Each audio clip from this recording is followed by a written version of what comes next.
right, we have a Hyundai Kona here that had the exhaust done from another shop, and surprise, surprise, check engine comes out. So yeah, we're not surprised.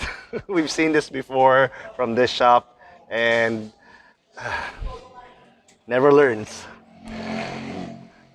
We scan the thing, and the check engine comes out to pretty much always the same thing for exhaust done not from us. It's almost always the O2 sensor, and more specifically, it is the secondary O2 sensor that basically says there's a malfunction. Your catalytic converter is not working because they took it out and there's no more catalytic anymore. So driving wise, it doesn't really hurt. It will not cause your car to break down. You will not be stranded on the road.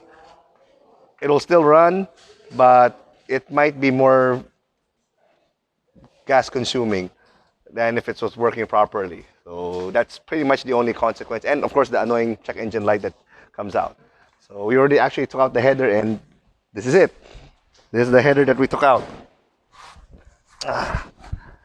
And I'll explain why this thing is totally wrong.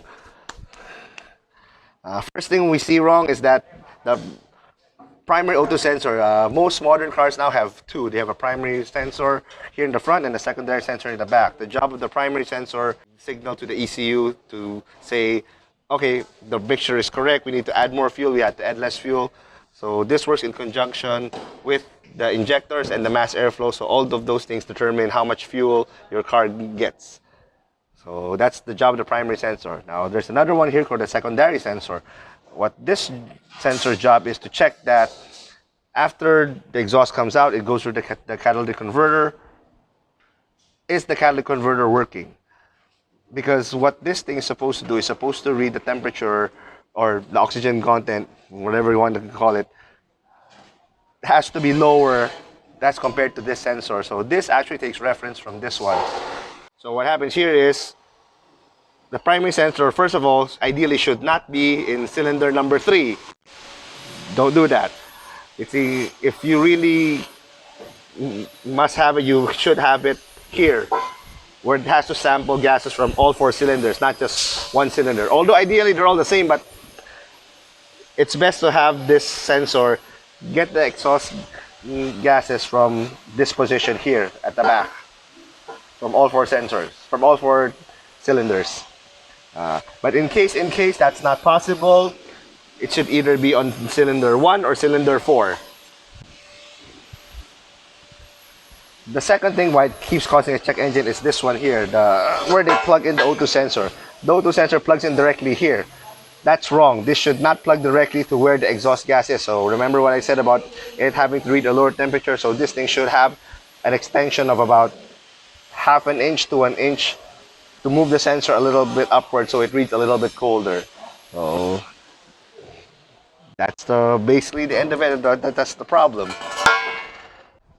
At this short of a header length, doing a 4-to-1 design does not give you any extra power, does not give you any advantage. It just makes things a little bit harder to weld and more complicated, so you don't really need it. So the correct way to do it is actually to replace it with our header, which is this one.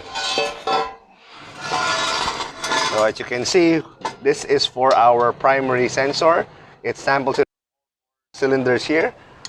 We have this extension piece here because this flange here is not stock anymore.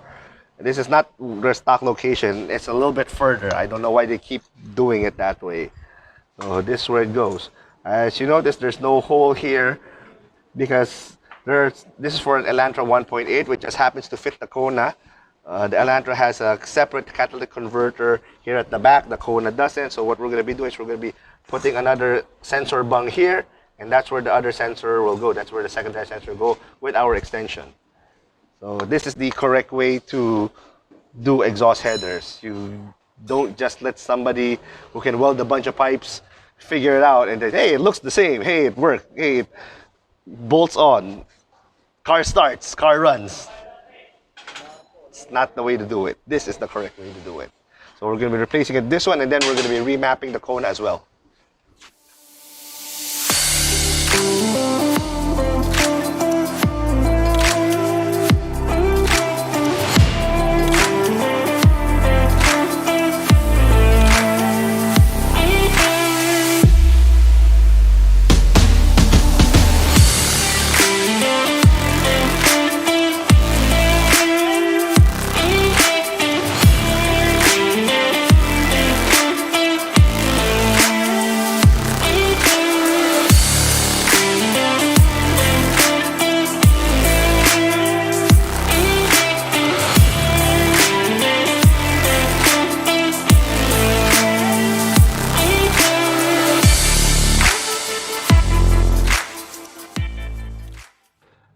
Earlier I said that we're going to be remapping the Kona, but that's not the case, because when we tried to read the ECU, and yeah, we were not able to read it.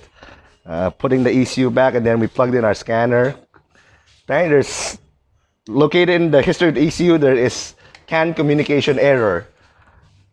What does that tell us? That simply tells us one of two things. One, there's something wrong with the ECU to begin with. We don't know if the car's brand new, second-hand, or whatnot. Or two, may nangalikot na nito. We don't know also. But point is, this ECU cannot be read. So that doesn't mean it's the end of the road. What we'll be doing is we'll be installing the Unichip. So this one will be the one to tune the Kona. Power-wise, for those asking, there is absolutely no difference if it's tuned by the Unichip or tuned with direct ECU remap as far as gasoline vehicles are concerned. So from this one, we're expecting around 15, maybe 20 horses more. We'll be installing it then, and then we'll do the dyno after to see how much power we make.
Alright, so this dotted red line is our Kona with the headers and his full exhaust. So it's about 125. That's pretty much what we expect from what his car is. And then this blue line is after tuning with Unichip.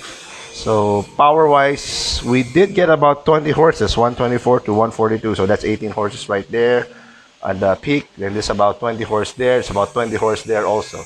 So yeah, we got our goal of 15 to 20 horses increase for the Kona. And aside from that, we got rid of the throttle delay. We also should see 8 to 10% better mileage.